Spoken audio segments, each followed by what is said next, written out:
Sasa leo tutazungumza kuhusiana na uwekezaji binafsi, na inaelezwa kwamba jinsi ulivyo leo inatokana na thamani unayotoa kwenye jamii. Sasa wewe upoje hapo ulipo hivi sasa? Sasa unaweza kutafakari ama ukatathmini kwamba unafanya nini kwenye jamii. Tupo hapa na Janet Soka ambaye ni mshauri wa uchumi na maendeleo binafsi. Karibu sana. Asante sana. Sasa jinsi nilivyo mimi inatokana na kile ambacho thamani ninayotoa kwenye jamii. Mimi kwenye jamii nahabarisha, natoa taarifa. Nimejikita kufanya jambo hilo. Sasa si nipoje. Na ndio hivyo hivyo. Jinsi ulivyo leo mpaka umeaminiwa na Azam kutoa habari, maana yake kuna uwekezaji ulipita chuo, ada iliwekwa pale. Kuna vitu vilifanyika kukuwekeza, ndio maana umeaminiwa ili utuhabarishe. Basi nilifikiri tukizungumza uwekezaji bado tunazungumza tu fedha. Fedha ni matokeo ya mwisho. Kuna vitu hapo katikati vinafanyika mpaka fedha inatoka. Sasa ndio pengine kuna dhana hiyo kwenye jamii kwamba ukizungumza uwekezaji unazungumza fedha. Sasa kwa mfano mimi sipendi pesa, ndio sitaki kuzitafuta. Ungekuwa umelala usingekuwa hapa. Wanasema makosa, maneno ya mkosaji. Unazungumza na wakionea. Ametafuta, amekosa kosa, ndio maana ile hadithi ya sungura. Amerukia ndizi kakosa. Sizitaki ndizi hizi.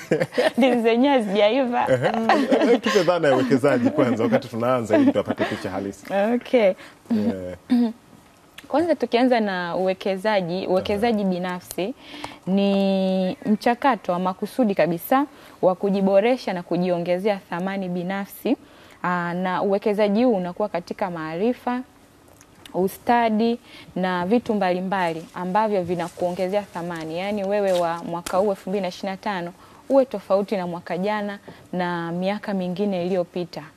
Na mtu mwingine anaweza akajiuliza, jamani hapa tunaongelea mambo ya uchumi, kwa nini tunaongea uwekezaji binafsi? Mimi nikajua labda uwekezaji wa taifa au uwekezaji wa nini, kwa nini ni binafsi? Kuna mahusiano ya karibu kabisa kati ya uwekezaji binafsi na uchumi au fedha yako. Na kwa nini kuna uhusiano? Kadri unavyozidi kujiongezea maarifa, ustadi, nidhamu na taarifa mbalimbali, ndivyo thamani yako inapanda na inapelekea watu kukulipa au kutoa fedha zaidi. Mfano labda katika eneo la ofisi, labda umekuwa ni mwajiliwa, unapojifanyia uwekezaji binafsi, maana yake unapata nafasi labda ya kusoma, kuongeza elimu, kufanya short courses na study mbalimbali katika taaluma yako. Kwa hiyo pale inaweza kupa nafasi ya kupanda cheo au kwa sababu elimu imeongezeka kupanda mshahara. Kwa ile uwekezaji binafsi ambao unafanya ndio unaleta matokeo ya nini? Ya fedha. Na si hivyo tu, labda pengine ni mfanyabiashara, unasema sasa uwekezaji binafsi, mimi nafanya biashara bwana. Kadri unavyojifunza zaidi labda kuhusiana na ujuzi wa masoko, jinsi ya kuuza, jinsi ya kuwasiliana na wateja, vitu ambavyo unawekeza kwa ajili yako.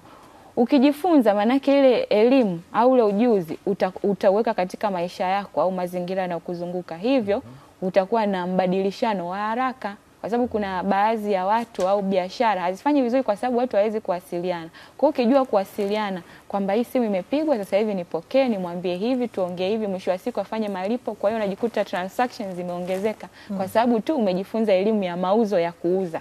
Kwa hiyo kuna umuhimu mkubwa sana kila mmoja kajifunza elimu ya uwekezaji katika eneo lake, na hatuna elimu general. Mwingine anaweza akaambiwa ajifunze labda kuongeza elimu kama ni taaluma, mwingine ajifunza labda kama ni fundi magari, maana yake hapo sasa wewe uendelee kujifunza zaidi gari linavyo-operate ili uwe fundi bora. Na mwingine labda ndio mfanya biashara kama hivyo, ujifunze kuelezea biashara yako. Kwa hiyo uwekezaji ina mahusiano ya karibu sana na uchumi wako. Hilo ni moja kati ya maeneo. Ni mahusiano yaliyopo kati ya uwekezaji binafsi na uchumi. Na maeneo gani muhimu sana kuwekeza katika maisha? Kuna maeneo mengi sana ya kuwekeza. Eneo la kwanza kama tulivyosema, uwekezaji binafsi, na hapa nimeshazungumzia kwamba unawekeza katika taarifa, maarifa, taarifa zote sahihi, maarifa, ujuzi, kihisia, ili uweze kufahamu thamani yako lakini na kuiboresha zaidi. Kwa hiyo hapa kwenye uwekezaji binafsi mtu ujifahamu tu, maana kuna mtu anafahamu tu mapungufu yake lakini hajui strength zake, nguvu yake. Na tukisema uwekezaji maana yake ongeza nguvu zaidi kwenye uwezo wako, strengths. Usiposhindwa kuongeza zaidi, watu watakuongezea kwenye madhaifu. Kwa unaweza kujikuta mimi sina umuhimu bwana. Kuna mwingine anajua nguvu yake zaidi kuliko madhaifu. Inabidi tujue vyote. Usijue upande mmoja. Na kuna mtu mmoja yeye anaitwa Naval Ravikant. Huyu ni mjasiriamali na aliwahi kuwa mwandishi wa kitabu maarufu kabisa The Almanac. Yeye aliwahi kusema ya kwamba usiwekeze tu kwenye mali ila wekeza pia kwenye maarifa, kwa sababu utapata matokeo ya uhakika. Tunasema kwenye mali ni vizuri tuwekeze na tusiache, lakini usiache pia kuwekeza kwenye nini? Kwenye maarifa, kwa sababu pia utapata nafasi ya kujiboresha na kupata matokeo ya uhakika zaidi. Kuna maeneo ambayo nimeshataja ya maeneo gani naweza kuwekeza. Nimesema hapo eneo la wewe binafsi, uwekezaji binafsi, lakini pia eneo la pili ni uwekezaji wewe na muumba wako, mahusiano yako ya karibu kabisa wewe na muumba wako. Na kwa nini iwe hapo? Tunasema kuna baadhi ya mambo ni Mungu tu ndo akupe hekima namna ya kufanya. Unaweza kwenda kwa wanasaikolojia, ukaenda kwa watu ambao unaamini wana uwezo wa kufanya vizuri, lakini asilete matokeo ya karibu. Kwa hiyo ni Mungu, sisi ni binadamu, kuna sehemu tunasema tuna limitation. Ni Mungu tu pekee ambaye hana limitation. Kwa hiyo usiache kuwekeza katika eneo hilo, kwa sababu si vitu vyote vinapatikana katika namna ya kawaida, vingine vinatoka kwa Muumba. Eneo la tatu ambalo mtu unaweza ukajifanyia uwekezaji binafsi ni afya yako. Na hapa kwenye uwekezaji binafsi katika eneo la afya, linda afya yako, hasa mtindo wa maisha na unaosababishwa na magonjwa yasiyoambukiza. Sasa hivi watu wengi hatufanyi mazoezi, umri mdogo, una pressure, una visukari. Kitu chote unachokifanya sasa hivi ukikifanya kwa muda mrefu baadaye kitakuletea matokeo. Kwa hiyo ni vizuri kujitahidi kula mlo bora. Na vitu vinavyoendana na hivyo. Lakini pia hata katika unywaji tuunywe kwa kiasi, kwa sababu kesho kutwa figo hiyo ikiharibika, kama unatumia vitu vya alkoholi, maana yake kuna fedha utaitoa hapo. Sasa uliwekeza pengine kwa ajili ya kufanya uwekezaji, baadaye utaitumia kwenye afya, kitu ambacho si kizuri. Kwa hiyo wekeza katika afya yako. Eneo la 4 ni mahusiano na watu. Tunasema mahusiano na watu kwa sababu vyote tunavyovitafuta vipo kwa watu. Watu ndo wanakutaja kwenye fursa, watu ndo watasema ni Janet na sio mtu mwingine. Kwa hiyo na sisi tunasema pesa inafata au ina flow kadri ya thamani na mahusiano. Na hapa mfano labda kwenye vikao vya harusi, tunapokuwa kwenye vikao vya harusi pale, labda wanakamati tunaulizana sasa mtu wa mapambo tunampata wapi? Mtu anaweza kusema Hilda kwa sababu anakujua na alishai kuona umefanya kazi yako. Kwa hiyo kama Hilda ni mtu wa mapambo, maana yake uwekeze kwenye kufanya kazi iliyo bora, lakini pia uhakikishe watu wanakujua ili waweze kukutaja kwenye fursa. Na inawezekana unafanya kazi nzuri lakini kwa sababu ya hayo mahusiano hayapo. Na watu pia wasikutaje. Na hapa nikisema mahusiano na maanisha yawe pande zote mbili. Unajua kuna contact na kuna networking. Nikisema contact maana yake labda mfano mimi Hilda na namba yako wewe hauna. Mimi nakujua Hilda uko hapa lakini hujui mimi nafanya nini. Hiyo ni contact. Na watu wengi wako hapo. Mimi nafahamiana na Janet bwana. Janet anakufahamu wewe. Kwa inabidi uhakikishe kwamba mnafahamiana, yani iwe win-win. Sasa unahakikisha vipi Janet? Maana yake sasa thamani. Hapo tunasema thamani unaoitoa au kitu unachokifanya tujuane. Yani kuna mtu ana namba ya simu ya mtu, hajai kumtext, hajai kufanya chochote, anayo tu kwenye simu yake. Na hata huyo mtu hajai kumuongelesha, hamjui. Maana yake ile unayo tu geresha, inapaswa ili uisave wewe na yeye muwe mmezungumza hata mara moja tu, kwamba ukimkumbusha mimi naitwa Janet wa sehemu fulani, awe anajua siku nyingine akiwa anahitaji kitu kama hicho, awe anakutafuta. Kwa hiyo unaweza kukuta watu wana namba yako, au wewe una namba za watu ambao hawakusaidii na wewe huwezi kupata msaada. Kwa hiyo hakikisha una network, yani wewe mnafahamiana kitu unachokifanya. Kwa muktadha huo tunafahamiana. Unaona sasa? Hakikisha Richard, ni kitu muhimu sana. Lakini sehemu ya 5 muhimu ya kufanya uwekezaji ni elimu ya fedha. Na hapo ni moja kati ya stress na frustration kubwa sana kwenye jamii. Watu tunatamani hela, tujui tunazipataje, yani unapambana hauelewi hivi na hivi. Kwa hiyo uwekezaji tumesema hapa mara kadhaa kwenye kipindi chetu, na mimi niwaambie tu watazamaji na niwahakikishie moja kati ya uwekezaji ni kutazama Morning Trump. Kwa kweli kabisa. Na moja kati ya uwekezaji mzuri zaidi ni kuangalia segment yetu hii, maana tunaongea vitu ambavyo vinakusaidia kesho na kesho kutu. Kwa hiyo inawezekana sasa hivi hauko kwenye hicho tunachokiongea, na hapa anawekeza yani bure kabisa. Bure kabisa. Anapata elimu. Sasa hapa ni kwenye ile hatua ya kwanza ya uwekezaji binafsi, maarifa kabisa. Tumeongea hapa mambo ya madeni, tumeongea vitu vingi, vyote hivyo ni uwekezaji. Kama mimi na Richard tunavyowekeza katika kuelewa uwekezaji binafsi tunafanyaje? Si ndio Richard? Tunauliza maswali, wote ni kuelewa. Mimi nataka kuelewa kweli nawezaje kuwekeza binafsi. Ndio Janet. Vizuri sana. Kwa hiyo eneo la 5 tumezungumzia ni eneo la uwekezaji katika elimu ya fedha. Na fedha inafuata thamani. Kwa hiyo tuongeze thamani, tutoe thamani ili tuweze kupata fedha. Na ni vizuri jamani, ndugu zangu, tutafute fedha, lakini tuitafute kwanza elimu ya fedha ili tuweze kutafuta fedha katika namna iliyo sahihi. Sasa kuna vile vitu ambavyo ni kama tuna katika uwekezaji huu tunapaswa kuepukana na vitu gani? Okay. Katika uwekezaji kuna kwanza kabisa namna unavyojichukulia. Unajua jinsi ambavyo wewe unajiweka ndivyo watu watavyokuchukulia kama ulivyo. Unajua kuna mtu anaweza akawa, mimi kuna mtu namfahamu, ana uwezo mzuri wa kufanya moderation, yani MC. Ana punch kwenye baadhi ya event zangu, namwalika, nampa platform, anafanya vizuri, lakini nikimtambulisha kwa watu, huyu bwana anaweza kufanya hivi. Unaweza? Nafanya tu bwana, si unajua yani ndio hivyo, yani tunajaribu. Kwa hiyo vile jinsi unavyoviweka, mtu anasema mtu mwenyewe ana hakika anachokifanya, nimpe platform yangu akaribu. Lakini unakuwa humble. Unajua kuna tofauti ya kuwa humble na kutokujiamini. Watu wana mix vitu. Unajua hakuna mtu ambaye anataka kitu ambacho hakina uhakika. Kwa hiyo inabidi uonyeshe kwamba unaweza ukafanya, unaweza kuaminiwa. Mtu labda unaanza biashara, unaambia marafiki zako, bwana ndo naanza labda mfano unauza mandazi. Ndo tunajitafuta bwana, tuongeshane kama kujidogosha hivi. Mtu anajiuliza hivi kama yeye anasema hivi, inawezekana hata hayo mandazi hata sio matamu. Kumbe unaweza kupika vizuri sana.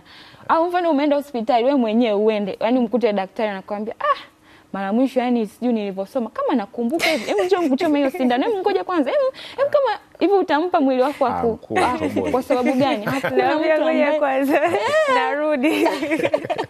Hakuna mtu ambaye anataka kitu ambacho hakina uhakika, hata kama ni kwa thamani ndogo, ila anataka kwanza umhakikishie kwamba jinsi unavyomkuta daktari anakuambia karibu, upore, kaa hapo, amevaa koti lake, ana professionalism, anasema hapa nimepona, hata kama huna uhakika amesoma chuo gani, lakini jinsi anavyojiweka ile namna ambavyo yupo ndo unafanya wewe muamini.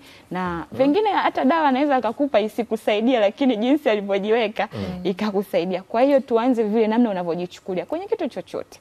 Iwe ni ofisini, iwe kwenye biashara, kwenye vitu unavyojifanya, anza kujibeba kwa kujiamini ili mtu aweze kukuamini. Unajua sometimes fursa zinabishana na wewe, fedha na vitu vya thamani, kwa sababu watu wakikuangalia wanaona hautoshei ile nafasi. Kumbe una uwezo. Kwa hiyo chochote ulichokuwa nacho hata kama ni kidogo, jiamini nacho, kipeleke mbele. Watakao kushusha wakushushe, lakini hakikisha wewe mwenyewe kwanza unajiamini nacho. Na vitu vya kuviepuka hapo katika eneo hilo, kwanza kabisa ni kama tulivyosema, kutumia muda mwingi kuangalia mapungufu yako.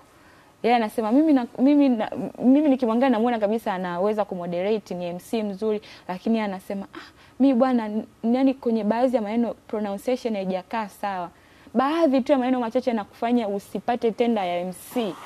Kwa hiyo mtu anaangalia sana mapungufu yake kuliko strengths zake. Kwa hiyo ni vizuri kuyafahamu mapungufu, yaboreshe, lakini usitumie muda mwingi kujitazama hapo, kwa sababu kitu unachokitazama sana ndio utachokiona.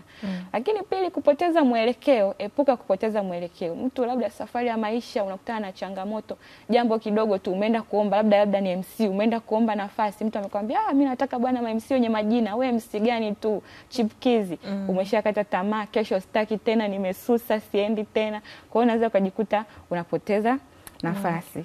Lakini kitu cha tatu na muhimu sana, kujilinganisha. Hatufanani kwenye maisha. Kuna wa juu, kuna wakati, kuna wa chini. Usijilinganishe na mtu yoyote. Wewe jilinganishe na wewe uliyekuwepo jana ili uweze kuwa bora zaidi. Unaweza kujilinganisha na mtu ambaye ameanza miaka 10 iliyopita, unajilinganisha na mtu ambaye ameanza miaka 10, unaanza kuona ufanyi, kumbe mwenzio ameshafanya zaidi. Unajilinganisha na mdogo, wewe unajiona uko vizuri, kumbe unabweteka. Umeona? Kwa hiyo kwenye maisha jilinganishe na wewe uliyekuwepo jana ili uweze kwenda mbele. Lakini kitu kikubwa, kutokujiamini kama nilivyosema, na kujidharau. Unajua kuna vitu mtu akiangalia anasema hivi mimi bwana, hivi tu kukaanga haya maandazi mimi yani ndo nini? Wakati kuna mtu anaishi hapa mjini, anasomesha, anaendesha maisha, anakaanga maandazi, anatengeneza tu kwenye cafeteria, anatafuta tu location, anaendesha maisha yake kwa ajili ya maandazi tu ambayo wewe pengine unadharau, maandazi tu. Kwa hiyo jiamini na kitu ulichokuwa nacho. Hakuna mtu mwingine mwenye kitu kama chako, ni wewe tu. Kwa hiyo kipackage kipeleke mjini vizuri. Sasa ni maeneo gani ya kujiongezea thamani? Maeneo ya kujiongezea thamani, kwanza kabisa ni fanya vitu kwa ubora. Ubora, tunasema ubora. Kuna mwanamama mmoja mweusi Marekani, yeye anaitwa Oprah Winfrey, ni TV host huyu, maarufu kabisa. Yeye aliwahi kusema ya kwamba ukifanya vitu kwa ubora, hakuna atakayekubagua jinsia, muonekano au kitu chochote.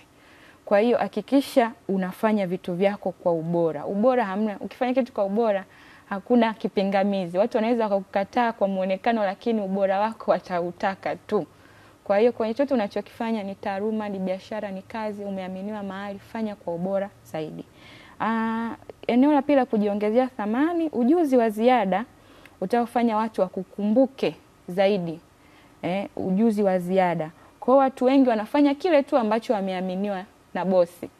Nimesema jamani, mfanye hadi hapa, haufikiri namna gani naweza labda tunasema ni vizuri ukawa na ownership mindset, akili ya kimiliki. Umepewa labda uuze duka. Hebu fikiria, hivi duka lingekuwa la kwangu, ningekaa hivi, ningefanya hivi. Kwa vile unavyovifanya vya ziada ndio vinafanya mtu aone thamani yako. Kesho kuta ukitaka kuondoka aseme anakubakisha, anakuongezea mshahara na vitu kama hivyo. Lakini eneo la tatu ni nidhamu binafsi. Yaani hili ni eneo muhimu sana. Mtu mmoja anaitwa Jim Rohn, yeye ni mwandishi wa vitabu, ni mtu ambaye ana mchango mkubwa sana kwenye jamii. Yeye aliwahi kusema daraja lililopo kati ya ulipo sasa na kule unapokwenda ni nidhamu binafsi. Na nikisema ni nidhamu binafsi, na maanisha ni ule uwezo wa kujisimamia, kufanya unachopaswa kufanya bila kufuatiliwa na kukumbushwa na mtu yoyote. Unajua kuna watu wengi sana wanaweza kufanya vitu, lakini mpaka umwambie Janet, mbona kama wewe ulisema utatuma leo? Yani mpaka umkumbushe majukumu yake. Na mwingine yani ndio imekuwa ni sehemu ya maisha yake. Kwenye hilo la kutuma mkuu, nafikiri akumbuke. Atasahau. Kwa hiyo ni vizuri sana ukajifunza kujimanage wewe mwenyewe. Usisubiri watu wakukumbushe majukumu yako. Tena mengine anakupa fedha, anakufanya uishi mjini, lakini unafanya watu wasumbuke, wakupambania, wakufuatilie. Si kitu kizuri na kinapoteza sifa eneo lote uliopo. Nukuu ya leo.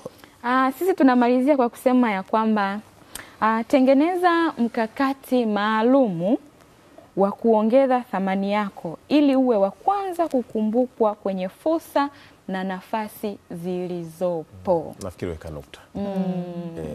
Namna hiyo. Watu watafakari. Sasa huo ndio uwekezaji binafsi. Si ndio? Tunakamilisha hivyo, na kila Jumatano napata nafasi ya kupata elimu ya fedha pamoja na uwekezaji. Tumezungumza hapa na Janet Soka ambaye utakutana naye kila Jumatano kuzungumza kuhusiana na masuala haya.